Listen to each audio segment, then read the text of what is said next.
Hello everyone, welcome back to my YouTube channel MTK Sai. I am Mansi Verma और आज के इस वीडियो में हम जो है सेक्रेटरियल प्रैक्टिस का पेपर डिस्कस करेंगे। ये 2022 का है। First of all the most important thing I would like to tell you, जो organisation of commerce and management का पेपर हुआ है 25 फरवरी 2023 को, उसमें 2022 वाला जो पेपर था 2022 वाला, उसमें से कई सारे क्वेश्चन रिपीट हुए हैं और मैंने उसका पहले ही डाल दिया था कि इसको आप ध्यान से देखें, उसमें से रिपीटेशन होना पॉसिबल है। उसी तरीके से जैसे ये वाला पेपर था, उसी तरीके से अभी सेक्रेटरियल प्रैक्टिस का जो ये पेपर डाल रही हूँ मैं 2022 का, आप इसे बहुत ध्यान से देख के जाए कि पॉसिबिलिटी है कि इसमें से भी क्वेश्चंस रिपीट होंगे। तो चलिए आंसर्स देखते हैं। 80 मार्क्स का ही पेपर होगा आपका। The first question is select the correct answer from the options given below and re right the sentences. ये आपका 5 मार्क्स का है। क्वेश्चन 1A है ये। हर ऑप्शन के लिए आपको 1 मार्क मिलेगा। Is related to money and money management. क्या है? प्रोडक्शन, मार्केटिंग या फाइनेंस है? फाइनेंस है। फाइनेंस किससे रिलेटेड है? Finance is related to money and money management. The correct option is C. Secure debentures must be redeemed within from the date of its issue. Secure debentures जो है वो issue होने के कितने दिन के अंदर अंदर जो है वो रिडीम हो जाने चाहिए? तो रिडीम हो जाने चाहिए वो 10 ईयर्स के अंदर, मतलब सिक्योरिटीज देने के बाद मनी मिल जाती है। Third, India has a multi depository system. India में जो सिस्टम है डिपॉजिटरी का वो मल्टी है, multi depository system. Option B is the correct option. Number 4, dividend is to be paid to the share holders within 30 days from the date of declaration. यानी कि declare करने के बाद कि डिविडेंड मिलेगा उसको 30 डेज के अंदर अंदर you have to pay to your share holders. Company को, उसके शेयर होल्डर्स को उसे 30 डेज के अंदर देना होता है। Number 5, accumulated dividend is paid to cumulative preference shares. Accumulated dividend मतलब जैसे डिविडेंड इस साल नहीं दे पाया तो नेक्स्ट ईयर आपको देना है, तो वो डबल होता जाएगा, मतलब पुराने साल का भी देना है और नए साल का भी देना है। तो cumulative preference shares. Move on to the next question. Next question जो है आपका वो ए का ही पार्ट है। बी, इसमें आपका मैच द पेयर से यानी कि मैचिंग करना है। ये भी आपका 5 मार्क्स का है। आपको 5 को मैच करना है और आपको 5 मार्क्स मिलेंगे। The first one is investment in debentures. तो डिबेंचर्स में जो इन्वेस्टमेंट हम करते हैं वो कैसा है? इसका ऑप्शन है 4, that is safe and secured investment. यानी कि जो इन्वेस्टमेंट आप डिबेंचर्स में करते हैं वो आपका कैसा है? Safe and secured. इसका है number 4, safe and secured investment. ये एक तरीके से आपको ब्याज मिलेगा। जैसे शेयर में तो आपके प्राइस ऊपर नीचे हो सकते हैं, लेकिन डिबेंचर में आपको ब्याज मिलेगा ही मिलेगा। तो ये कैसा है? आपका सेफ एंड सिक्योर इन्वेस्टमेंट है। एक तरीके से आप ब्याज पे पैसे देते हैं। नंबर बी है फाइनेंशियल मार्केट। इसका है ऑप्शन 3। फाइनेंशियल मार्केट का है ट्रेडिंग ऑफ फाइनेंशियल सिक्योरिटीज, जैसे शेयर्स है, ये सब की आप ऑनलाइन जो ट्रेडिंग करते हैं, फ्यूचर है, ऑप्शन है, कॉल है, पुट है, वो सब फाइनेंशियल मार्केट में होता है। That is number 3। सी का है price of shares mentioned in prospectus. इसका है number 6, fix price issue method. Fix price issue method. उसके बाद है डी, कॉर्पोरेट फाइनेंस। इसका है कॉर्पोरेट फाइनेंस क्या होता है? Deals with acquisition and use of capital. Listed company का है must inform stock exchange about dividend declaration. अगर कोई भी लिस्टेड कंपनी यानी कि लिमिटेड कंपनी जो है, अगर कोई भी लिस्टेड कंपनी डिविडेंड डिक्लेयर करती है तो उसको सबसे पहले इसके बारे में जो है स्टॉक एक्सचेंज को इन्फॉर्म करना होता है कि हम ना डिविडेंड देने वाले हैं इस साल। और डिविडेंड किस में से दिया जाता है? आपको पता है ना, डिविडेंड हमेशा प्रॉफिट में से दिया जाता है। अब आते हैं सी पे। State whether the following statement or are true or false. Dividend can be paid out of capital. नहीं, ये आपका कैसा है? डिविडेंड फॉल्स है। ये डिविडेंड मैंने अभी आपको बताया ना, ये आपका फॉल्स है। डिविडेंड आपका जो है वो कैपिटल में से नहीं दिया जाता, मतलब आपकी जो पूंजी है उसमें से नहीं दिया जाता। डिविडेंड हमेशा किस में से दिया जाता है? प्रॉफिट में से, यानी कि कंपनी का जो प्रॉफिट होता है उसमें से डिविडेंड दिया जाता है। अगर आप चाहते हैं सेक्रेटरियल प्रैक्टिस पे और organisation of commerce and management पे आपको डिटेल में स्टडी करनी है तो इस बुक की स्टडी हम ऑनलाइन शुरू कर देंगे अपने चैनल पे। तो अगर आपको चाहिए तो आप मुझे कमेंट सेक्शन में येस और नो लिख के बोले। Deposit can be accepted for a maximum of 6 months. ये भी फॉल्स है कि डिपॉजिट को आप सिर्फ 6 मंथ्स के लिए ही एक्सेप्ट कर सकते हैं। नहीं, इसको हम ज़्यादा टाइम के लिए भी डिपॉजिट कर सकते हैं। Depository bank stores the shares on behalf of GDR holder. ये आपका ट्रू है। GDR होता है global depository receipt. Security market is an unorganised market place in India. ये फॉल्स है। क्योंकि सिक्योरिटीज मार्केट जो है वो फुल्ली ऑर्गेनाइज्ड मार्केट है। Number 5, bonus shares are fully paid up shares, ये ट्रू है। बोनस शेयर जो है वो फुल्ली पेड अप होते हैं और ये कंपनी देती है। Correct the underline word and rewrite the following sentences. Depositors are owners of the company, ये आपका क्या है, ऑनर्स नहीं, वो क्रेडिटर्स होते हैं। क्या होते हैं? Depositors are creditors of the company. जिसको क्रेडिटर्स वो होते हैं जिन्हें कंपनी से पैसे लेने होते हैं। Retained earnings is an external source of finance, नहीं, रिटेन्ड अर्निंग जो है वो क्या है आपका, इंटरनल सोर्स ऑफ फाइनेंस है। To rate its debentures a company appoints underwriters, नहीं, कंपनी किसे अपॉइंट करती है, CRA। CRA क्या होती है आपकी, क्रेडिट रेटिंग एजेंसी। कंपनी किसे अपॉइंट करती है, CRA को, that is credit rating agency, न कि अंडरराइटर्स को। Move on to the next. Underwriter वो होता है जो, जैसे अगर कंपनी कोई इशू लेके आई और पब्लिक ने उसके शेयर्स नहीं लिए तो अंडरराइटर ले लेता है। अंडरराइटर कोई भी बन सकता है, जैसे कि HDFC बैंक है, ICICI बैंक है, ऐसे इन केस में। यानी कि अगर पब्लिक सब्सक्राइब नहीं करती है तो कौन सब्सक्राइब कर देता है, अंडरराइटर्स ले लेते हैं। या फिर कम सब्सक्राइब करती है, मतलब कम सब्सक्राइब करने पे भी और ना सब्सक्राइब करने पे भी अंडरराइटर्स उस कंपनी के शेयर्स ले लेते हैं।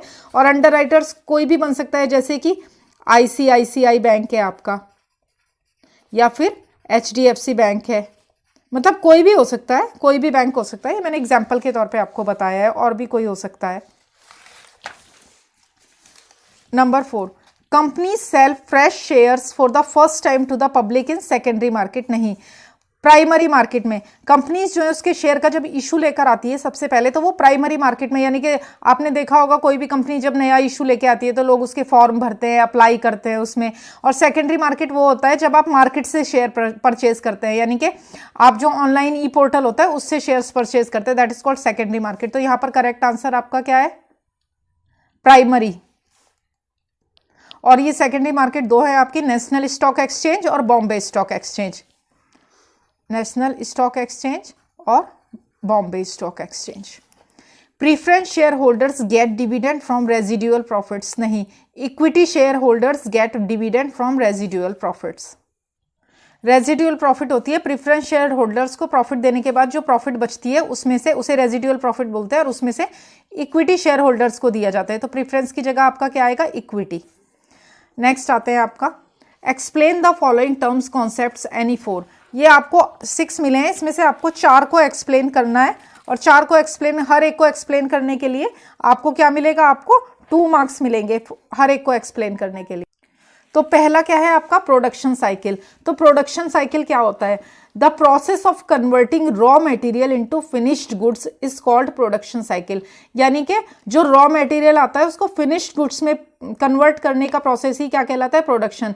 जैसे किसी कंपनी का बिस्किट बनाने का काम है, तो डायरेक्ट बिस्किट तो बनेगा नहीं, आटा खरीदेगी कंपनी, शुगर खरीदेगी कंपनी, घी खरीदेगी कंपनी, उसके बाद उसका बिस्किट बनके तैयार होगा। समझ गए ना आप। और उसको बनाने के लिए उसे कोयला भी चाहिए जिस भट्टी में वो बनेगा, या फिर वो इलेक्ट्रॉनिकली बेक करेगी तो उसको इलेक्ट्रिसिटी चाहिए। तो पूरा जो साइकिल है प्रोडक्शन का, that is called production cycle. The process of converting raw material into A finished goods is called production cycle. अब ओवरड्राफ्ट को हम शॉर्ट में ओडी फैसिलिटी भी बोलते हैं। ओडी फैसिलिटी जो है करंट अकाउंट होल्डर्स को, कंपनीज वगैरह को मिलती है। इसमें क्या होता है, अगर आपके बैंक अकाउंट में कम रुपीज है तो भी आप ज्यादा की चेक अगर आपने किसी को इशू करती है तो कंपनी बैंक उसे क्लियर कर देता है, that is called overdraft, OD facility. Overdraft lets you borrow money through your current account by taking out more money than you have in the account. यानी कि जितनी मनी आपके अकाउंट है उससे ज्यादा आप बोरो कर सकते हो। आपके अकाउंट में सपोज 10,000 रुपीज है और आपने चेक इशू कर दी 12,000 की। इस केस में बैंक क्या करती है, आपका चेक जो है वो क्लियर कर देती है। लेकिन ओडी फैसिलिटी की भी लिमिट होती है। जैसे आपको बैंक से लेनी पड़ती है कि आप 20,000 की ओडी लिमिट ले रहे हैं, या फिर आपके पास 50,000 की ओडी लिमिट है। कितनी ओडी, ये कंपनी की जो फिक्स्ड एसेट वगैरह होती है उनके बेसिस पे कंपनी है ना, आपके कितना बैलेंस है, कितनी फिक्स्ड एसेट है, उसके बेसिस पे कंपनी जो है ओडी लिमिट देती है। और आपके पास कितना स्टॉक है, जैसे सपोज आपकी कपड़े की दुकान है तो आपने उसमें कितना इन्वेस्टमेंट कर रखा है, आपका कितने का स्टॉक है, उस बेसिस पे कंपनी जो है आपको ओडी लिमिट मिलती है, और ये सिर्फ करंट अकाउंट में मिलती है। उसके बाद बारी आती है एम्प्लॉइज स्टॉक परचेज स्कीम की, that is called ESPS. ESPS का मतलब होता है, ESPS means a scheme under which company offer share to employees as part of public issue. मतलब इसमें कंपनी जो है पब्लिक इशू के पार्ट की तरह अपने जो एम्प्लॉइज हैं उनको शेयर देती है। उसके बाद है depository participant, that is called DP. DP is described as an agent of the depository. They are intermediaries between the depository and investor. वो इन्वेस्टर और डिपॉजिटरी के बीच के इंटरमीडिएटरीज होते हैं। Rate of dividend, rate of dividend क्या है? Dividend rate can be described as the amount of cash received by a share holder dividend by the market value of the stock held by that share holder.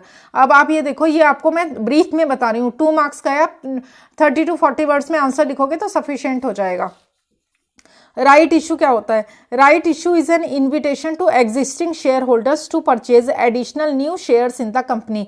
जो company के existing share holders होते हैं उनको company में share purchase करने के लिए पहले राइट दिया जाता है। मतलब राइट इशू जब कंपनी इशू लाती है तो उनको पहले शेयर मिलते हैं। किसको? राइट इशू जब आता है जो एग्जिस्टिंग शेयर होल्डर्स हैं।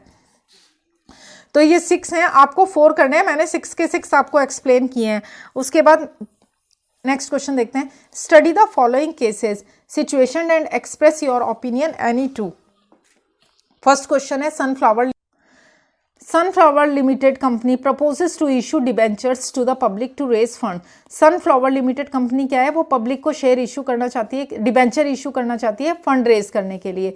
After discussion the board of directors have decided to issue secured redeemable non convertible debentures with a tenure of 10 years. Discussion करने के बाद जो बोर्ड ऑफ डायरेक्टर्स हैं वो ये डिसाइड करते हैं कि वो सिक्योर्ड रिडीमेबल और नॉन कन्वर्टिबल डिबेंचर्स इशू करेंगे किस टेन्योर ऑफ 10 ईयर्स यानी कि 10 साल के लिए। Please advise the board on following matters. In matters पे आप बोर्ड को एडवाइस करें। ये क्वेश्चन बहुत ध्यान से देख के जाना, रिपीट होने के चांसेस हैं। Should the company appoint debenture trustee. क्या कंपनी को डिबेंचर ट्रस्टी अपॉइंट करना चाहिए? यस, इसका आंसर है yes. A debenture trustee should be appointed by the company. Company के द्वारा एक डिबेंचर ट्रस्टी अपॉइंट होना चाहिए। दिस इज बिकॉज क्योंकि इन द प्रीसीडिंग एग्जाम्पल, जैसे कि M2K limited company intends to raise funds. Suppose M2K limited company जो है वो फंड रेज करना चाहती है by issuing public debenture issue करके। Thus the debenture issue must appoint 1 or more debenture trustee. तो कंपनी को क्या है, जब भी वो डिबेंचर लाएगी तो उसको डिबेंचर ट्रस्टी जो है वो अपॉइंट करना ही करना है। Yes. Should the company create a charge on its assets. क्या कंपनी को अपनी एसेट्स के ऊपर चार्ज क्रिएट करना चाहिए? Yes. The corporation should impose A charge on the tangible assets. Like tangible assets कौन सी होती है? जैसे कि बिल्डिंग है, कार है, मशीनरी है, फर्नीचर है। समझ गए ना? The charge is created in the debenture trustees favour and they become the custodian of the assets on which the charge is created. जिन जिन चीज़ों के ऊपर चार्ज क्रिएट होता है वो कस्टोडियन, यानी कि अगर आप मतलब रिपे नहीं कर पाते हो तो वो चीज़ें जब्त कर ली जाती हैं। नेक्स्ट है आपका, can the tenure of debentures be less than 10 years. A corporation में issue secure debentures with redemption dates not exceeding 10 years from the date of its issue. मतलब जो इशू की डेट है उससे 10 ईयर्स एक्सीडिंग, मतलब 10 साल से ज्यादा के लिए इशू नहीं किया जा सकता। नेक्स्ट देखते हैं। ABC company limited is an eligible public. ABC Company Limited is an eligible public company as per the Companies Act 2013। Companies Act 2013 के अकॉर्डिंग जो है ABC Company Limited जो है वो एलिजिबल पब्लिक कंपनी है with reference to accepting public deposits, जो कि public deposit accept कर सकती है। Can the company accept deposit in joint names? Yes the company can accept deposit in joint names of depositories but there should not be more than 3 names. लेकिन not more than 3 names, not more than 3 names. उसके बाद है, can the company accept deposits from its members? Yes है इसका भी। Yes the company can accept deposit from its members, क्योंकि ये eligible public company है as per the companies act 2013। Thus it can accept deposit from its members as well as from the public, यानी कि as well as from the public public से भी ले सकती है और अपने मेंबर्स से भी ले सकती है। मेंबर्स मीन्स शेयर होल्डर, जो कंपनी के ऑलरेडी एग्जिस्टिंग शेयर होल्डर्स हैं उनसे भी ले सकती है और पब्लिक से भी ले सकती है। Can the company accept secure deposits, क्या कंपनी जो है वो सिक्योर डिपॉजिट को एक्सेप्ट कर सकती है? Yes, the company can issue secure deposits in if a company offers secure deposits, it has to create a charge on its tangible assets within 30 days of acceptance of deposit। यानी कि deposit accept करने के 30 days के अंदर अंदर उसकी जो tangible assets हैं, जो मैंने अभी ऊपर आपको बताया था, जैसे कि बिल्डिंग है, कार है, मशीनरी है, फर्नीचर है, उनके ऊपर उसे चार्ज क्रिएट करना होगा। थर्ड क्वेश्चन देखिए, Joy limited company is newly incorporated company, it wants to raise capital for the first time by issuing equity share. Joy limited company जो है वो एक न्यू कंपनी है, न्यूली इनकॉर्पोरेटेड कंपनी है, मतलब नई बनी हुई कंपनी है, और ये फंड रेज करना चाहती है इक्विटी शेयर इशू करके। तो इसको प्राइमरी मार्केट में जाना चाहिए या सेकेंडरी मार्केट में? मैंने अभी ऊपर भी आपको बताया था कि फर्स्ट टाइम कोई भी कंपनी शेयर जो है वो प्राइमरी मार्केट में इशू करती है, सेकेंडरी मार्केट तो आप परचेज करते हो उन्हें बाद में ई पोर्टल से।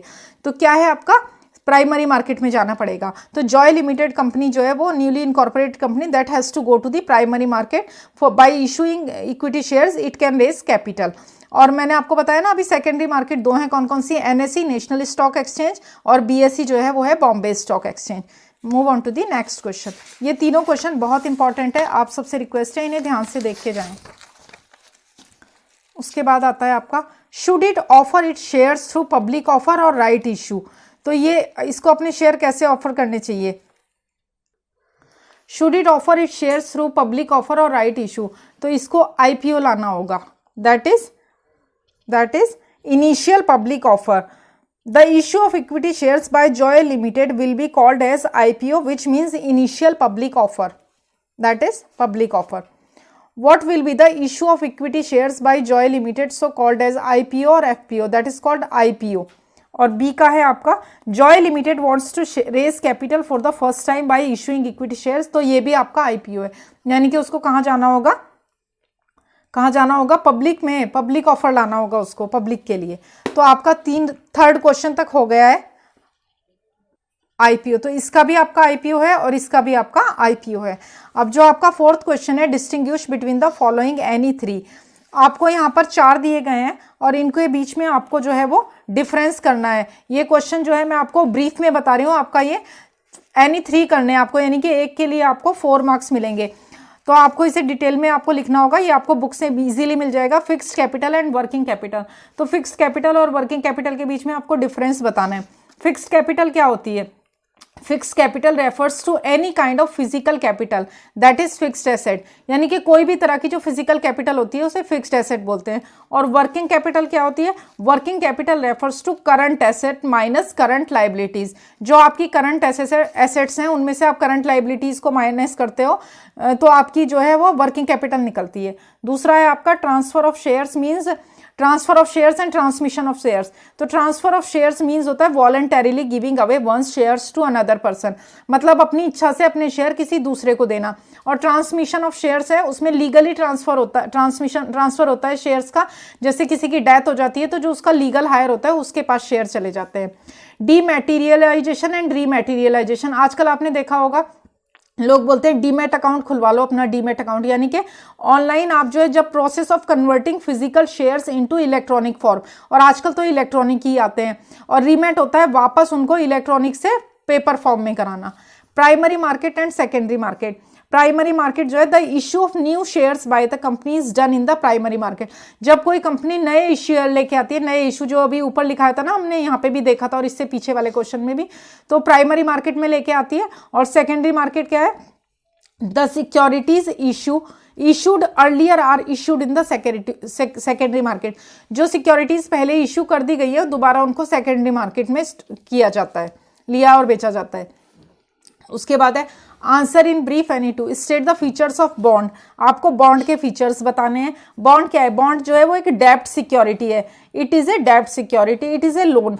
ए bond is a formed contract to repay the borrowed money with interest. मतलब एक बॉन्ड बनता है कि आपने जो मनी लिया है, बोरो किया है, उधार लिया है, उसको ब्याज के साथ आप वापस लौटा देंगे। उसके बाद है explain any 4 advantage of depository system to investor. Depository system के जो है 4 एडवांटेज बताने हैं आपको, किसको, इन्वेस्टर को। तो इसके बहुत सारे होते हैं, जैसे एलिमिनेशन ऑफ रिस्क है, इसमें क्या है, ऑल रिस्क जो भी एसोसिएटेड है आपका फिजिकल सर्टिफिकेट के साथ, जैसे कि डिले हो जाएगा, लॉस हो जाएगा, फट जाएगा या फिर चोरी हो जाएगा, उसका रिस्क बहुत कम है।